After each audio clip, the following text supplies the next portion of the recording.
What is going on, everybody? We are back for another episode. Yours truly, Marv. Got a special guest in the building, Tim Grimes. Eh, I thought you were Hello. gonna. As you guys know, I told you guys when I ended the new year, ended the 2024 rather, going into the new year 2025, that I was going to be going over the map of consciousness. The map of consciousness, obviously, is a map from Hawkins, and I think it illustrates in a very good way how each of us, what level we are potentially at. And you don't got to agree with it 100% because I know Tim doesn't, and I know, I don't on some level, but nonetheless, it is a good map, if you will, because it's called the map of consciousness. It is a very good map that shows, hey, this is probably where you're at. This is probably the emotional state you're in. This is probably how you view life and all of the above. So I've already made my first two videos going over the first bottom half of the survival paradigm. And that is obviously, your guilt, your shame, that type of stuff, your apathy. And now what Tim and I are getting ready to go into is the other part of that survival paradigm, which is anger, desire, and fear. We might get into some pride if we want to, but the other bottom part of the survival paradigm is, again, anger, desire, and fear. And I think this stage is a lot of, especially if you're trying to manifest an SP, this is specifically around manifesting a specific person. You are probably really in one of these survival paradigm stages, especially fear and anger as well as desire, because a lot of you are probably still angry at what happened with your person. A lot of you guys are for sure desiring your person. And a lot of you guys are pretty much guaranteed to be in some sort of level of fear and not potentially hearing from your person or getting them back or whatever the case may be. So, since fear is next up, we can start with fear. Tim, I want to get your thoughts on fear because obviously fear, the energetic log stuff, I don't really care about, but the level is fear. The predominant emotional state Hawkins has is anxiety. The view of life he has is frightening. And then the God view is punitive. And he talks about the process being withdrawal.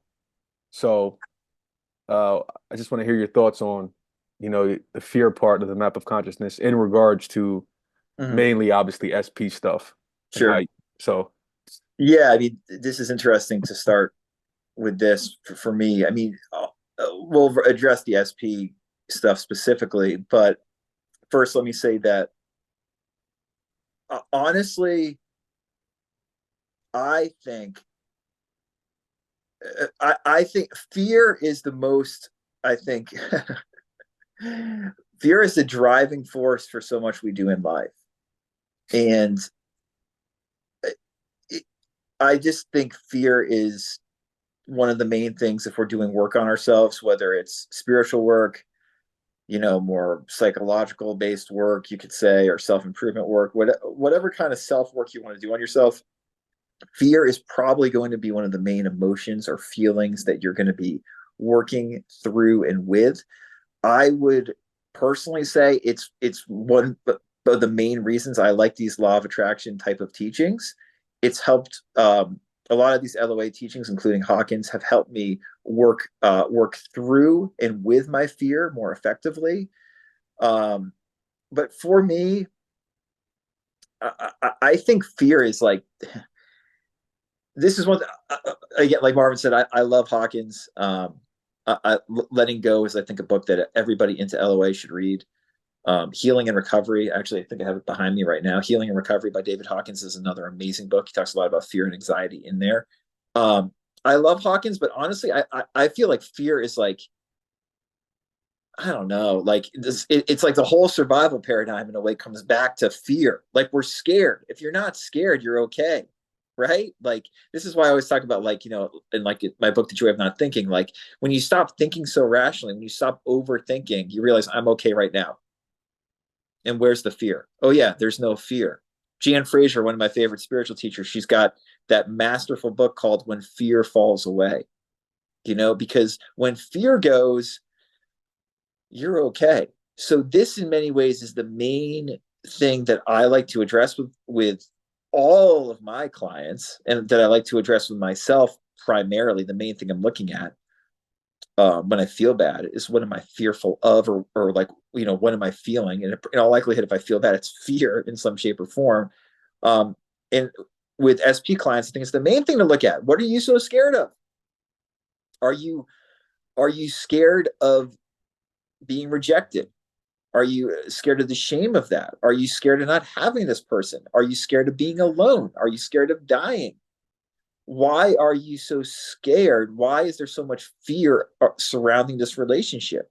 Because when we step back some, it's like, okay, you want this other person in your life. You don't have them. Are you okay right now? Yes, you are. You're alive. You're here. Yes, you want them, but do you need them? The answer is invariably no. So why is there so much fear surrounding this situation?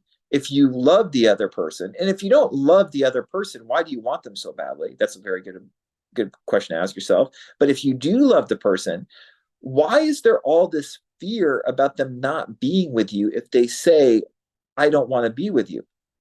I think what is always helpful, what Marvin and I also often have people do, is when there's a situation like this, it's like, okay, the person is saying they don't want to be with you and you love them. Discuss with them, you know, why they don't want to be with you. Make it very clear that you do love them and want to work with them so they feel secure and loved. And then discuss whether it's actually, is the best for both parties to be together. So many people with SP issues never have this kind of just open, loving conversation with their partner. And because of that, they remain in limbo and in fear. The more you look at fear, the more at peace you become, and the more the fear dissipates. And Hawkins talks about this so well, as does Joseph Murphy. Joseph Murphy's got that great chapter in The Power of Your Subconscious Mind. I know we're going over another chapter right now, but another great chapter is Murphy's chapter on fear. And he gives that example we often hear of, when you're a kid and, you have a bad dream or whatever, and you're afraid the boogeyman's in the closet, you're scared. But all you have to do is get up and open the closet door to see if there's a boogeyman or not. And either there's going to be a boogeyman or there's not. And what Murphy says is there's no boogeyman. It's just made up in your head. So fear is really, in my opinion, needs its own special place when it comes to so many of these LOA ideas, because it's such an overriding, overwhelming thing. And it's why I always tie stress management, which is, learning to work with our fear, and relaxation, which is the lack of fear, as being core components of getting this stuff to work better in our lives and feeling better. Yeah, I mean, I totally agree. Well said. I think, and I agree. When I look at Hawkins' map, you talk about the survival paradigm, I would have fear at the very bottom. Yeah, I don't know why he has shame and all of that stuff, like shame, guilt, apathy. Like, I don't know why he has shame at the very bottom, at the lowest energetic log. Like, to me, that should be fear, because I agree with you. I think fear, I don't necessarily think shame is the at the shame bottom. comes, shame comes out of fear, right? Like it's And there's some. yeah, Yeah, it seems like it. It seems like it would. And again, this is just Tim and I's opinion. I know some people are gonna watch this like, you're not David Hawkins. right, You're just Tim. You're just Marvin. right. And But listen, David Hawkins was just David Hawkins. We're not going to get too into that, but because we love exactly, David Hawkins. But believe me, David Hawkins was just David Hawkins. Let's put it that way. exactly. But I totally agree. Fear should be at the very bottom of that log, and then shame and all the other stuff could come after fear, because I think all of that is birthed from fear. Yes. This shame, fear causes you to be shameful. Like, I'm shameful.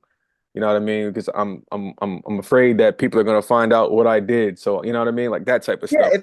if there's not fear, if you're not scared, then you don't have that shame really. That's the whole Right. thing. And there's I think there's another book behind me, Emotional Intimacy, which I also talk about, which I often talk about a lot because it deals with emotions the way Hawkins does so well, explains them. Matt Robert Augustus Master says he does say shame is something different than fear, according to him. And I think a lot of therapists would say that. And I guess that's where Hawkins is coming from. But I agree with you, Marvin. I think it. I think fear is the root of so many of these corresponding emotions, like shame. Yeah, and really it's the fear of loss. I think that's why so many people are afraid when it comes to specific person issues, the fear of loss, like losing somebody and attaching your identity to someone. We've been talking about this a lot recently with people is your fear comes from you've attached your identity to this person, or in life, you've attached your identity to your career, you've attached your identity to your family, you've attached your identity to a car, a house, whatever the case may be. You've become that. That has become you, right? You don't realize you're so much bigger than your SP relationship.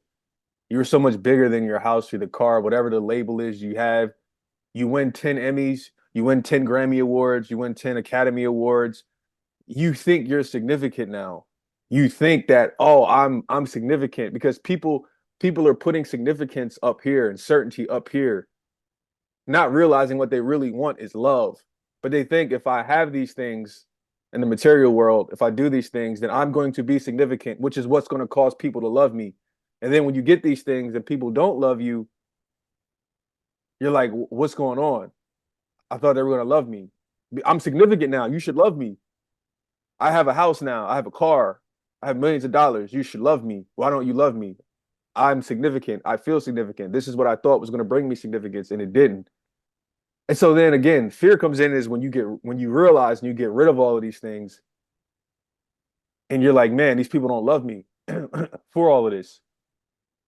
I've lost all of this. I thought I gained by getting all of these things, but now I'm losing because it's not what I thought it was going to be.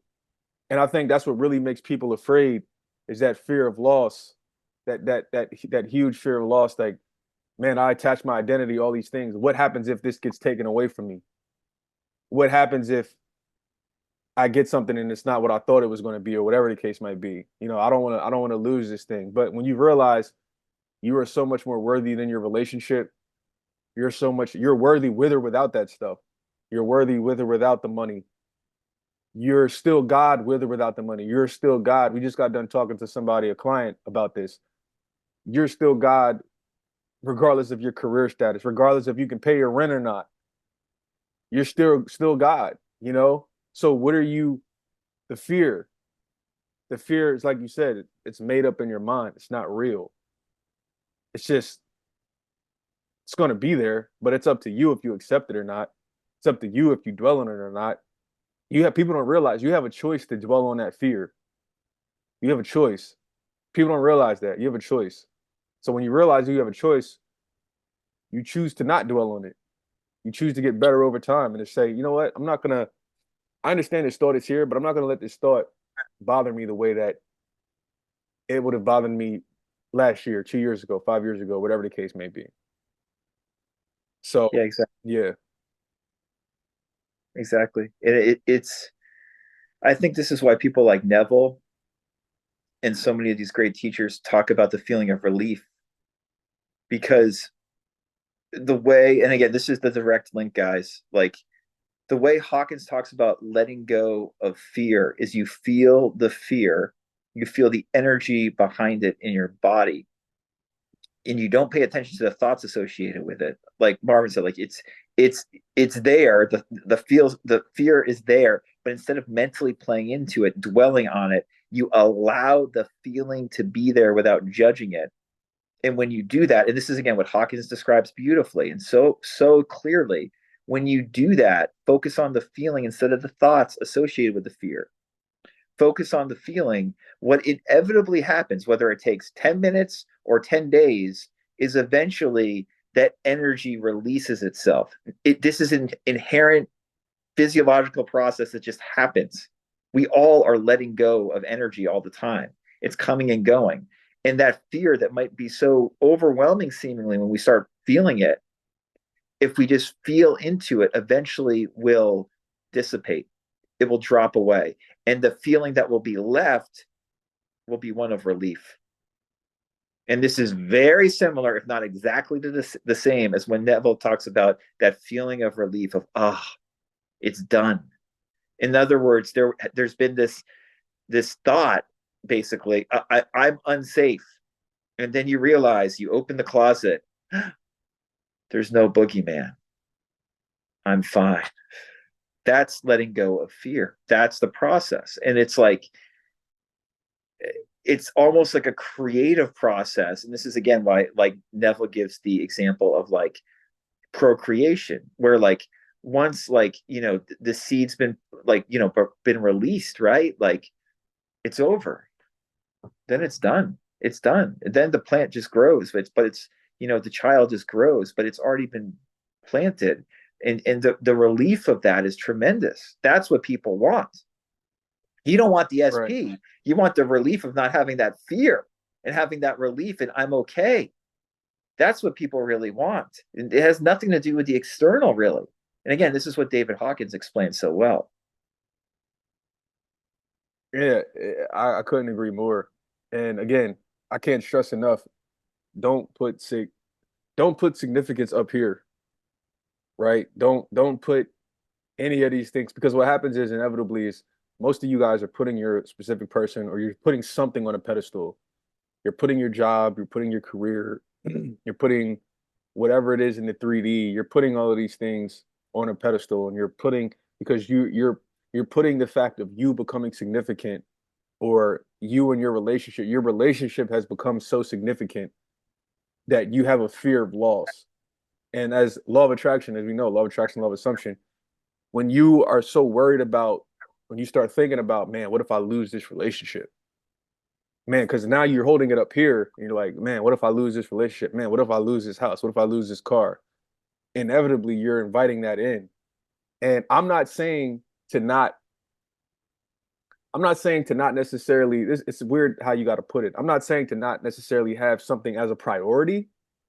I'm saying don't put these things as a significant as energetically, if that makes sense. I'm saying energetically, don't put these things necessarily on a pedestal, because again, what's going to happen when you lose them? You're going to feel like you lost yourself. You're going to feel like you lost your identity. I don't know who I am. I found my identity in the relationship I was in. I found my identity in my SP.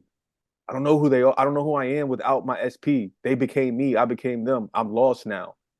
And you never want to put your identity in any of that external stuff. You want to put your identity, Tim just got done saying earlier, talking to a client, you want to put your identity in God. And that, knowing that, yo, I'm God with this relationship, without this relationship. I'm God whether I have a house, an apartment, whether I live with my family or I live on my own, I still am God. That's what you want to put your identity in. Because when you put your identity in that, the fear of loss of anything goes away essentially. And you don't worry about losing X, Y, and Z, because you know I'm still God with or without that stuff. So yeah, you can add to that, Tim, but if not, we can move on to desire. Just a quick caveat: when Marvin says that, when I say that, I am God, we don't mean this in, to paraphrase Joel Goldsmith, the Santa Claus concept of God. It's not like, oh, I'm God now. I'm God and I'm creating the world, and I'm Right. withholding, and withholding. You get this, I get this. I'm God. It's like you are one with source, with universe, the creative principle. And these great LOA teachings like Joel Goldsmith, and most of them, if not all of them, are all saying that. Like, that's what your imagination, your I am, or whatever you want to call it, it's that, right? And that is always here. You always are that already. You never need to strive for that, because you are that. Goldsmith also gives a great example of, like, the fish in the water. The fish is just in the water. The fish doesn't know anything about the water. The fish is just in the water. That's how it lives, and that's how we live. As God, we are one with God. We are God right now, but because we're just like the fish in the water, we don't even know what the water is. But we are one with the water. We are it. We are, like, so. That's an important caveat, because people get very egotistical about I am God, and that's exactly not what we're talking about when we discuss this stuff. So. Yeah, that's a good point. I think that gets lost, and especially from Neville readers. Yes. I find people that study Neville they become extremely arrogant and dogmatic with that I am God. you see people in comments and videos, you are the creator of your reality. You Nonsense. Crazy. you could do anything you want. You and they just become so egotistical, as you said, with that thought of I am God. And it does not mean that by any stretch of the imagination, in my opinion. I mean, you just said it perfectly. I don't have to go over it again. But yeah, just keep that in mind, everybody. Just please keep that in mind. Um, you ready to go on to desire? Yeah, desire is a very interesting one. Let's So go. desire, so basically desire, he has desire as, let me pull this up. Here's desire after fear, above fear, because we're scaling up, and this is now in the orange. What was fear? What was the number for fear? Is that like 100 or what? Fear was 100. Yeah. That's the Okay. energetic log. The energetic log for desire is 125. Okay. And your predominant emotional state is craving, which obviously makes sense. Your view on life is, he says, disappointing. And your God view, he has as denying. Mm, And processes of enslavement. So if mm. you want to give your thoughts on desire and I guess how it pertains to manifesting, obviously SP, but obviously we can touch on other areas of life as well when you Yeah, I mean, it's something. interesting. This is a good, again, our favorite, the new N word, nuanced. All this stuff is super nuanced. In a way, I'm reticent to even discuss this map because of the numbers, and just people taking it again it dogmatically in the same way that people, the Neville community takes I am God dogmatically. Because like Yeah, the way Marv and I are talking about this, and Hawkins at his best is not at all like that. It's incredibly nuanced and like it's very humanistic in a good way, right? It's like you're human, that's fine, like you're good, like you're fine. Um, what the first thing that comes to mind for me, Marv, and this could go five different directions, but is in LOA, one thing that I kind of like about it is a lot of these great teachers say desire is good. They say desire is not bad. Traditionally, in a lot of religions and spirituality, and even you could say, a lot of psychology, even like desire is seen as a bad thing. And in LOA, it's often seen as good. However, Hawkins, who is a very interesting fusion of psychology and spirituality, because of his psychiatric background. He was a clinical, I think, psychiatrist for like over 30 years. Um, he seems, at least based on the map, I haven't read the chapter on desire and letting go in a while, but he seems to view it as more of a negative thing, than I know some LOA teachers would. An LOA teacher that comes to mind who's really good, who really speaks highly of desire. I mean, a lot of them do. I know like Abraham Hicks does, Neville does, for instance. But the one right. that really comes to mind because she's so grounded is H. Emily Cady, the OG. She's from like the 1890s, 19 or, early 1900s. She talks so beautifully about how desire is your friend and how it's a really, really a good thing. And she, in my opinion, was probably more grounded than any of these people, including Hawkins. She was just seemed like a wonderful lady. Um, so I do want to mention that because I think it is important. I think desires are legitimate. I think the way that Hawkins is talking about it a lot of the time is you desire something, you crave something, and that inevitably, from like a more like Buddhist viewpoint, you could say is like that's the cause of suffering. Is that you desire something and you're not at peace with what you are already, and you never will be fulfilled. That desire will eat you up in a way. So I think that's kind of how Hawkins is looking at it. Um, but yeah, desire, in my opinion, can be a very good thing, and I like that about LOA teachings in general. And I understand what Hawkins is getting at with how he's referencing it here. Yeah, that makes a lot of sense. And one of the things he talks about is you can self-sabotage yourself with, because he mentioned denying as the God view, and you can deny yourself the self-sabotaging of your desire because you want it so bad. You'll come up with these stories, or you'll do behaviors in the 3D that will essentially inevitably cause your denying of whatever it is that you want to manifest. Think about, so many people want their SP, but again, it always goes back to fear. Say, for instance, you want your SP, but in the 3D, you are constantly denying the fact that because you desire them so much, you're denying the fact that you'll be able to get them back. And the reason you're doing this is because of fear or because whatever you're coming up with in your head. And so Hawkins talks about, self-sabotaging yourself via all of that type of stuff. But I agree. I think desire is I think you need it. I think it's an essential part of the manifestation process, in my opinion. I mean, I look there's duality as we know. And so I don't think these things are good. I think these things are good and bad. I think everybody has a point when they make the statements that they make. Because like you and I were talking about earlier, I think that you can learn from everything. You can learn from the person that says, "Oh, desire is bad.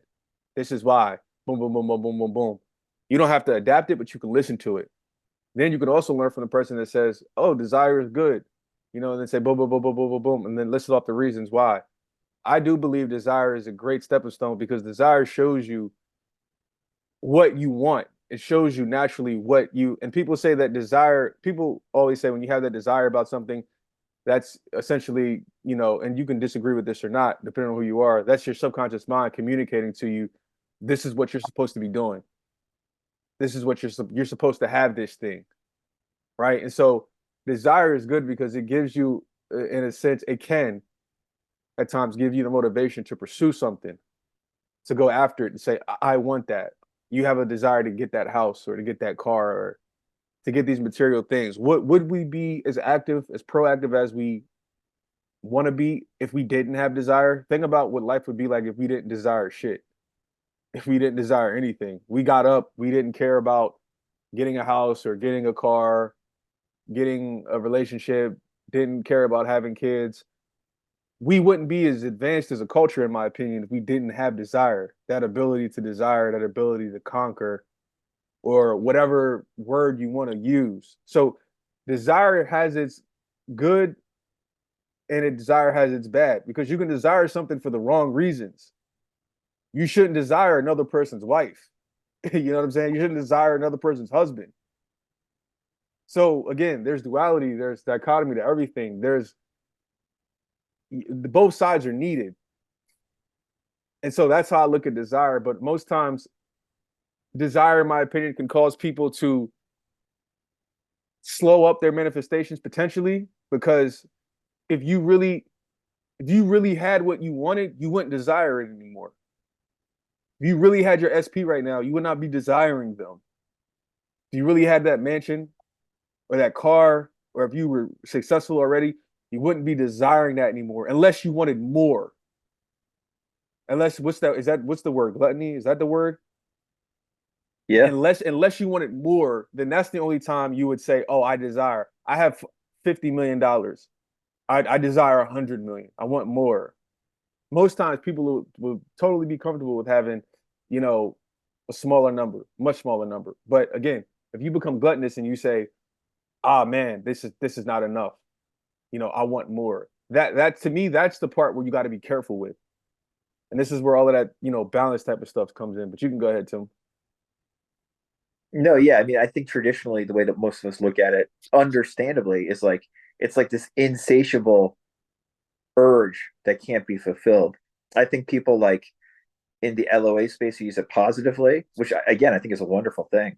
Um, it's more like your desire is then aligned with like your intuition and actually aligned with like God in a way, like your higher self, if you want to use that language. So it's like this is like my intuition, my desire is guiding me to the higher path, what I'm meant to do, right? As you said, but it very easily can veer into gluttony, into addiction, right? Into you know, if you look like there's so many people that they have everything they could have wanted if you told them 10 or 20 years prior, but they're not at all happier. And often they were more happier when they were desirous to get it and were doing their best to get it. Once they have it, they're unsatisfied still. I think that's, in part what Hawkins is referencing here. Great point. And again, yeah, I mean the order of all this stuff Right. is so difficult to say. But what's interesting is, I know I think Hawkins references this somewhere. Like apathy and shame are like you're not taking action. Now, when you start to have fear, more action is getting involved, and desire it necessitates action. And action in this at this scale, when we're still at this kind of like survival mode, Hawkins sees as a good thing. Like it's better to be fearful and then desirous than just being full of shame and apathetic completely. Now, again, this is just a scale. It's not this is not set in stone in Marvin, in my opinion, but it is an interesting way to look at it. So, So to quote your point, he talks about he talks about the bottom four, the shame, the guilt, the apathy, the grief, even the fear. He has that all as inaction. inaction, yeah, That those five are in action on his scale. And then when you go up to fear, desire, and anger, and even pride, that's hyperactivity.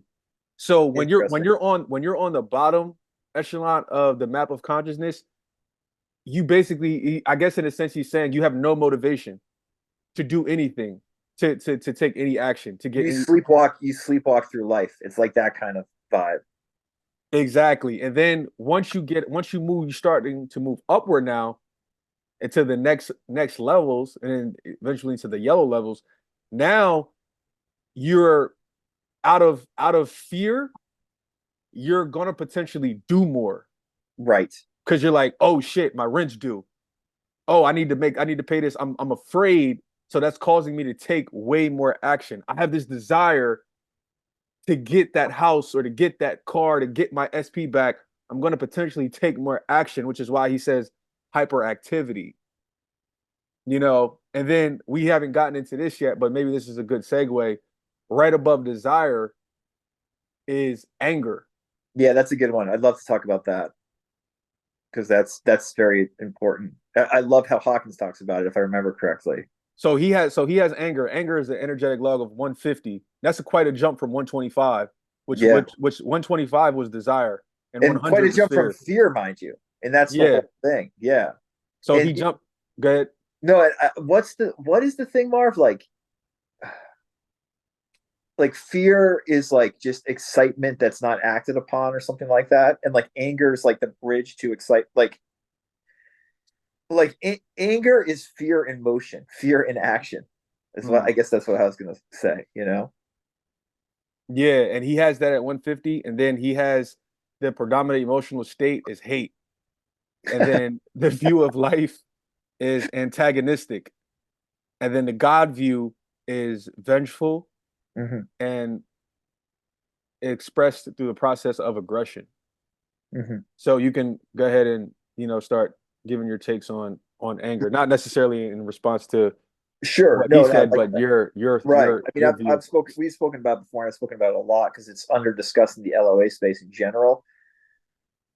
Anger for rather obvious reasons, both in culturally and in the LOA space, is kind of frowned upon. Um, and I've always liked it as a tool, and I've always seen in my own life utilizing anger. Uh, Sometimes not as like my predominant thing. Like I don't always want to be at this 150 level, right? Of anger. I'm angry all the time, and you do sometimes meet people like that. Um, but anger gets you in action. It gets you to actually do stuff. So it really helps you move through things quickly that need moving through. For instance, in an SP situation, you might have no contact, or there might be this real like just um, static thing where nothing's being discussed. And if you finally blow up on your partner, or your partner blows up on you, and you get into an argument where you're yelling and angry, a bunch of shit is going to be processed potentially in 15 minutes that you couldn't process over 6 months by just being more apathetic and inactive. We see this shit all the fucking time.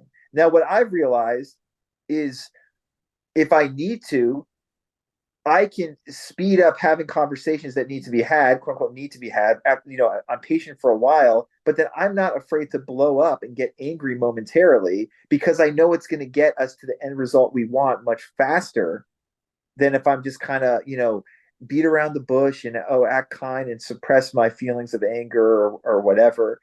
Um, so just to be blunt, I'm very good at that. And I've always been pretty good at that, but I used to fuck up a lot more because I would spin off the handle. I'd feel guilty afterwards. I would get too angry and be too overreactive. Um, and my wife's the same. My wife's very similar to me in terms of that energetically. So it's like we both know, for instance, like when we yell at each other now, it's usually for a reason. We know how to dial it back, and you get better at dialing back your anger. But I'm so glad that I have anger in my tool shed as something that I'm comfortable using. I use it on myself, not all the time, but frequently when I need to. When I feel too apathetic and ineffective, if I start yelling at myself, for instance, in the car when I'm driving, I'll snap out of it and get to a higher state where I feel better and I feel like I'm taking more appropriate action really quickly. So I love anger. Hawkins talks about it with a fair amount of kindness as well, you could say. All that said, it's a very volatile thing. You have to be careful as F when you're using it. It can spin out of control really quickly. You can offend people and make people feel bad inadvertently.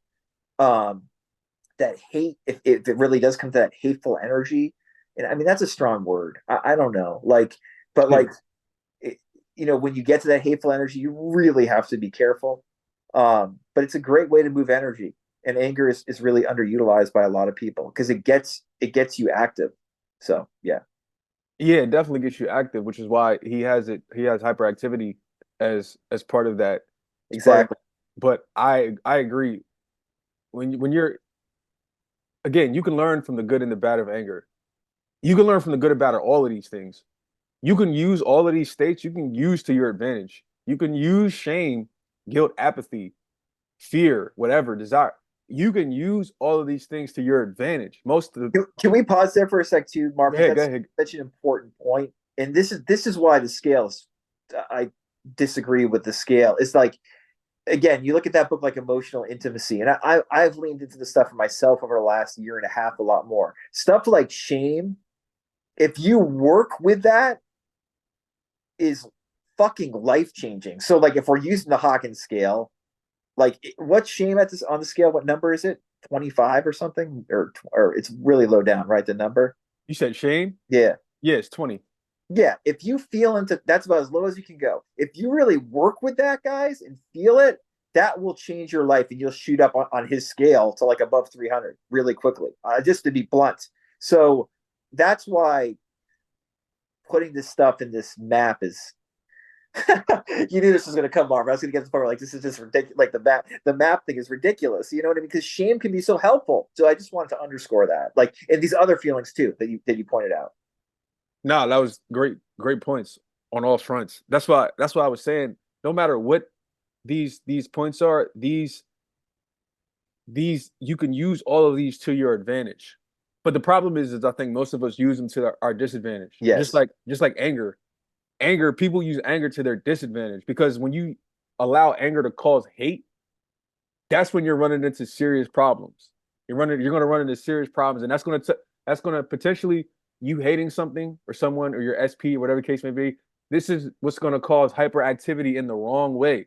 Mm-hmm. For instance, you see those people, and I hate to kind of like bring this up, but you see those people in relationships where uh they hate their SP so much they turn into murder suicides.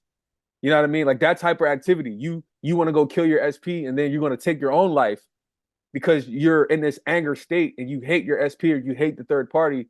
So you see those stories in the news, and that's when it's utilized in the worst way possible. You know what I'm saying? And that's where again, like Hawkins talks about being vengeful. Like the God view is being vengeful. Like you become like I'm gonna get you back. I'm gonna do this, I'm gonna do that. And people start playing. And I always tell people when you're trying to manifest the SP, to me, a lot of people they play these worldly games. They play these worldly games, these 3D games because of anger. You're angry that your SP moved on. You're angry that there's a third party involved. So you play these games. You go on their social media page or you say, "Oh, I'm gonna post me wearing this cute outfit. I'm gonna post me doing this shit just so I can get a reaction."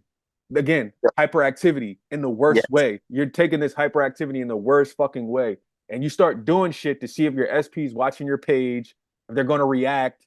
because you're trying to make them angry because you feel angry. You're trying to get Middle school bullshit. revenge. Because you want to get revenge. You feel like, yo, I got to get them back.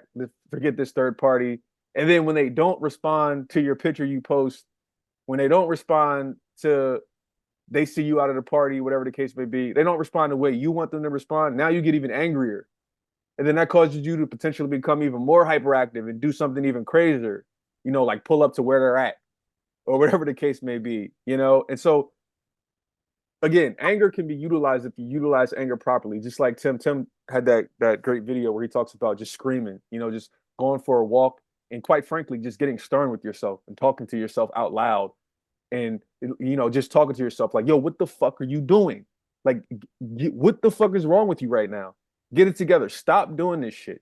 And when you talk to yourself that way in a healthy way, a lot of good can come from that. But the problem is a lot of people don't talk to themselves in an angry manner that way. They talk to themselves angry in another way, saying, "Oh, you're so stupid. You're a fucking idiot. Why did you do that to your SP? Why did you send that message?" And you talk to yourself angry in that kind of way instead of snapping out of it and talking to yourself in the way that I just said. Yo, get it together. You're gonna be okay.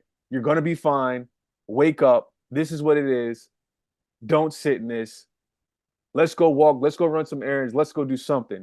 And again, you can utilize anger in the best way instead of the worst way. But go ahead, Tim.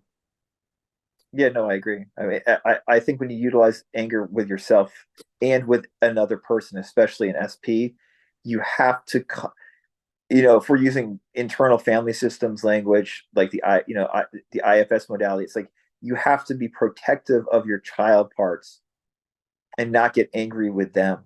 You know what I mean? Like I can yell at myself in that way and be very stern because like that person who's yelling is also very self-loving of who he is in many ways already. And so it's almost like I'm talking to like another adult aspect of me that's like, what the fuck are you doing? But I'm not talking to like my childhood wounds because they're scared. I'm just gonna shame them if I'm yelling at oh, you're such a fucking idiot. You're such a fucking idiot. Like that's how you get in a cycle, like Marv was just saying, of self-defeat. So again, anger, it's a skill and you can learn how to use it. Honestly, you can get better at getting angry with yourself and with others. But it's a volatile energy. Um, a lot of the Buddhist teachings I've always liked, the mystical stuff is like they call it crazy wisdom, and that's the kind of shit where it's like you go to a teacher and you expect them to be all saintly and like you go to the teacher say what's wrong and the teacher slaps you in the face. It's like that kind of thing. But if the teacher only slapped you in the face, they'd be a terrible teacher. But sometimes some of us need that and Right. appreciate the teaching both with ourselves and with others. So yeah. That's a fact. And to kind of put a bow on it, that's you could turn that anger into aggression in the worst way, or you could turn it into aggression in the best way. Because you don't need to sometimes a lot of times anger shows up as aggression in the worst way. It could show up in road rage. It could show up in whatever the case, but then it could show up in a good way. For instance, if you're angry at something, you can go lift weights, right? I know a lot of people do that. They get angry, they go to the gym, they run 5 miles or whatever, they'll run it off. That's utilizing anger in appropriate ways and do things like that. Because like I said, most people they get angry, they bottle it up, they don't release it, and that turns into whatever in the 3D, you doing Yeah. something crazy in the 3D and you want to be aware of that. So I just wanted to mention that as well. It can be a great creative outlet for sure. I've made a lot of videos on my channel. I've done a lot of LOA stuff where I just get honestly I get so angry at the stuff I see with people being misled that like a lot of the stuff I create, guys, is just me being fucking angry with what I've just read or seen and like having processed it. It's not like rage, it's not like hateful rage, but like and then expressing it creatively, my anger. Remember Frank Robinson, the baseball player, used to be the manager of the Orioles. Marvin, you remember him? Frank, is he a black guy? Yeah. Yeah, yeah, yeah, yeah. I'm paraphrasing him, but like they asked him, he was raised, he started playing like during segregation days and all that shit around Hank Aaron's time or whatever. Yeah. And they're like, yeah, he played the game from just a position of pure hate. I always remembered that quote. Anyway, I don't know if you want to be like Frank Robinson, but he was a great baseball player. But anyway, yeah, you can use that to again, it's hyper. It makes you active, so you can utilize it for exercise or for a creative pursuit, etc. You can turn it into a good thing. Well, that's what Kobe did when he Right, turned into the Black Mamba. right. He utilized when he was going through that assault case that he had, and the crowd, people turning on him. He channeled that anger into a positive on the basketball court, and that's when basically the Black Mamba was formed, and he Right. just started cutting He had people's because throats. Kobe had a very different public persona up until understandably. I don't really want to get into that legal case or anything like Right, that, right. how Kobe Bryant was as a person, but it is interesting to see his public persona did a 180, and what's interesting is he went with it. Most Right. people would not have the balls to do that. He went with it. He went from being kind of like the goody two shoes to da da da. And honestly, that's what happened with Michael Jordan too. I mean, everybody wanted to be like Mike. When I was growing up, Jordan was seen as like this kind of angelic figure, and then like now, Michael Jordan out here is like, oh, he was, he fueled his hate into being the best player ever. I'm like, what? Like when I was growing up, everyone just thought this guy was like, this Yeah. beatific basketball player. So those are examples too. You see it all the time in all avenues of life. People channeling anger and turning it into a positive thing to move higher up the scale to pride. I don't know if we'll get to pride today. That's your call, but that's ties directly into this. That's probably why Hawkins had it next. Yeah, yeah, yeah. Probably definitely came after that. I was gonna cut it at right there at anger. But Yeah, I he think we've went I think we've done enough. Yeah. yeah, I yeah, will yeah. say just because I literally just I still get Tim Ferriss's 4 Hour Work Week email and his weekly email. He was saying he was reading this thing about mastery, and like mastery is like when you have, I think, in a way, pride in what you do for the sake of doing it, and that deals so much with like channeling something like Kobe Bryant, for instance. Like there's mastery there. Like you're obsessed with being a master at what you do, and you use whatever you can to channel that, and then you do it for its own sake. So I don't know. That's an That's a aside. great point. Yeah, it's a segue Yeah, for yeah. the next higher up on the scale as we go. And well, so is it Pride 175, and then what's 200 is where things shift, right? Is that what it is? How's it? 200, yeah, yeah. Pride is 175 and courage is 200. Is And 200? those are in the yellow. Those are now you're getting into the yellow. Got it.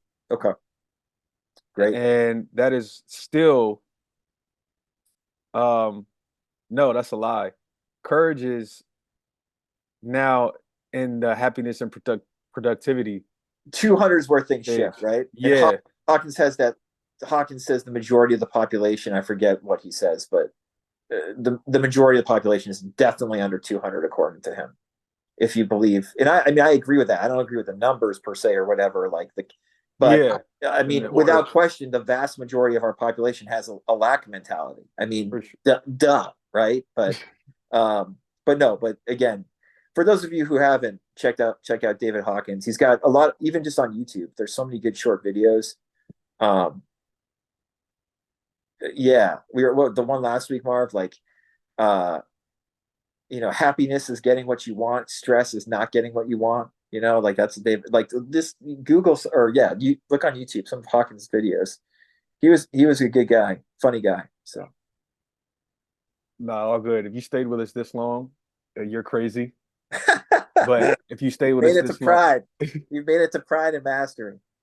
if you stay with us this long, though, you also learned a lot and heard what half the people didn't learn because anybody that has a YouTube channel knows that most people don't watch full length YouTube videos. They Yeah, always cut that out that halfway means if you through. want coaching from us, you might be a good candidate if you ever want help with this stuff, because this is what we delve into. So Exactly. SP Mastermind, SP Immersive Coaching, one-on-one stuff. You guys always know where to find us. Fill out the link to get a free consultation. Fill out the questionnaire, always in the description or in the caption in the comment section below. Until then, as Tim says, be well.